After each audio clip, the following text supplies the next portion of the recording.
Last Tuesday, May 10th, 2005, you may not have even realized it, but America became a true police state. Your U.S. senators voted unanimously with no discussion and without even reading the bill to create a national ID card. The Real ID Act blackmails state governments and turning into driver's license into a draconian tool of the federal homeland security apparatus. Now listen, if states refuse, citizens lose such privileges as being allowed to board an airplane, enter a federal building, or apply for Social Security. President Bush is expected to sign the bill as we speak. Within the next year, this Stalin-style internal passport will be an American reality, but your government will have more control over you than Stalin ever dreamed of in his most violent anti-freedom dreams. And this, folks, is only the beginning. Now, dear viewers, know that this kind of information is only allowed to be broadcast. That's right, allowed to be broadcast on independent television shows such as this one out there and shows like Democracy Now. You won't ever hear a word of it on any of the networks. The creator of the Real ID Act, Representative James Sensenbrenner, smiles and tells us that his Real ID Act is all about solving illegal immigration or preventing terrorists from entering the country. But as Senator Ron Paul says, it's one of the biggest of the thousands of big lies we've heard from the tyrants in Washington. The Real ID Act is about tracking and controlling Americans. You, me, our children, everybody. It has nothing to do with terrorists. If it was about catching illegals trying to enter the United States, why were the U.S. Border Control agents along the Arizona-Mexico border just last week ordered, that's right, ordered by the White House to stand down? This is the truth.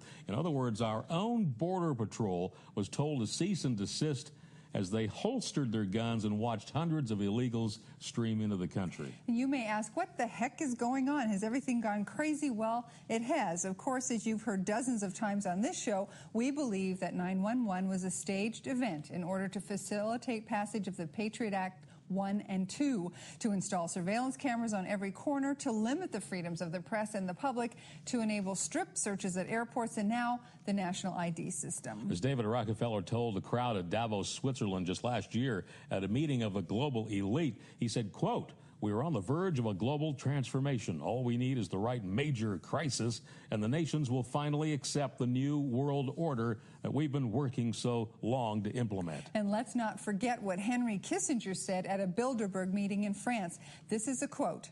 "Today, Americans would be outraged if UN troops entered Los Angeles to restore order. Tomorrow, they will be grateful. This is especially true if they were told there was an outside threat from beyond, whether real or fabricated. It is then that people will plead with world leaders to deliver them from this evil. The one thing every man fears is the unknown." Kissinger ends the quote with, "When presented with this scenario, individual rights will be willingly relinquished for the guarantee of their well-being granted to them by the world government." So tonight we thought we'd give you a little bit of the future, a little taste of things to come. Within the next couple of years, this will happen, barring a miracle. America, as we once knew it, will be in ruins, gone. And not only your right to travel and your right to be secure in your person and possessions, but the rights of gun ownership will be among the first scheduled for destruction. For example, you walk into a gun store, fill out a 4473, but instead of looking at your license and taking down some information, the clerk runs your national Real ID card with its radio frequency ID chip through a scanner. Complete information on every firearm you buy will be instantly available to every police officer, government employee, Walmart gun counter clerk, or computer hacker you ever encounter. And you will be an instant criminal suspect every time you deal with someone who has access to the database. Well, additionally, the private gun purchase loophole will be closed. And if you're caught with an unregistered gun, well, then the Department of Homeland Security will cut off your driving privilege as well as your right to escape via airplane or highway. You could be a prisoner in your home, in your own country, or you could be forced to function as an outlaw, operating and living a precarious existence beneath the government radar. You're probably saying to yourself, these projections are ridiculous. They could never happen, but frankly, if the Real ID Act doesn't make you paranoid, you're not paying enough attention or you're not doing your own homework, or worse, you're a Fox News couch potato. Can't help but think of the movie Escape from New York. Remember, in the 1930s, Congress promised us that our Social Security numbers would never, absolutely never be used for identification or displayed on any document. Now they're the key to everything about us. And without a Social Security number, you won't get your national ID, barometric RFID card, and you won't be allowed to drive, or as the government refers to it, participate as a citizen. And don't forget that historical congressional announcement back in 1913. Congress and the media swore to us that the brand new income tax would only affect the super rich. And you have to wonder how rich you feel after giving away 40% of your income in taxes. So be forewarned and be prepared. Beginning in the next year, everybody will be required to show their papers to board an airplane, take a train, a bus, rent a car, enter a public building, a federal building, or even walk into a bank.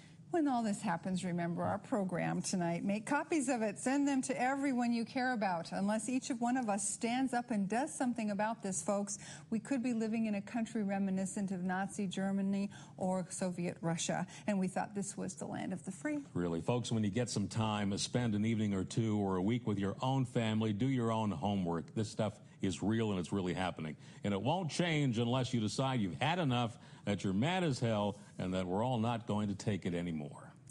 A highly classified memo leaked during the recent British electoral campaign raises serious questions about whether or not the U.S. government ever believed that there were weapons of mass destruction in Iraq. The memo, smuggled out of the UK's James Bond-like MI6, discusses the July 2002 meeting between Tony Blair, in which British MI6 chief Richard Dearlove reported on his recent visit to Washington. The memo stated, "This record is extremely sensitive. No further copies should be made. It should be shown only to those with a genuine need to know its contents. Regarding the danger of Iraq, the case was thin. Saddam was not threatening his neighbors or the U.S., and his weapons of mass destruction capability were virtually non-existent." The memo makes it obvious that subsequent statements about there being weapons of mass destruction in Iraq were known to be untrue by Bush and Blair. In other words, the U.S. and the U.K. government was in the process of devising facts long before attacking Iraq to fit policy rather than carrying out policy as a result of facts. Representative John Conyers of the House Judiciary Committee has circulated a letter asking President Bush for an explanation. But in his fashion, the administration has stated that it will not comment on the memo. What else is new?